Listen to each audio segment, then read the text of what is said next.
जय बोला गणेश महाराज की।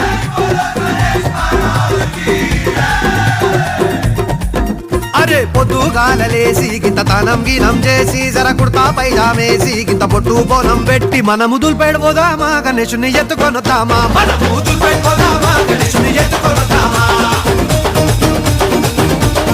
ఇంకొకడు చందారాసిండు ఇంకోడు కాడుగి కిండు జబ్బుల పైసల్లే నోడు గూగుల్ పేనే కొట్టిండు అరే మనమేం చేద్దాం రా అరే మెడలు మెరవెర వెరుస్తున్నాయి బే మార్వడి దుకాన్ పోదాం రా గొలుసులు గిరివి పెడదాం రా మార్వడి దుకాన్ పోదాం రా గొలుసులు గిరివి పెడదాం రా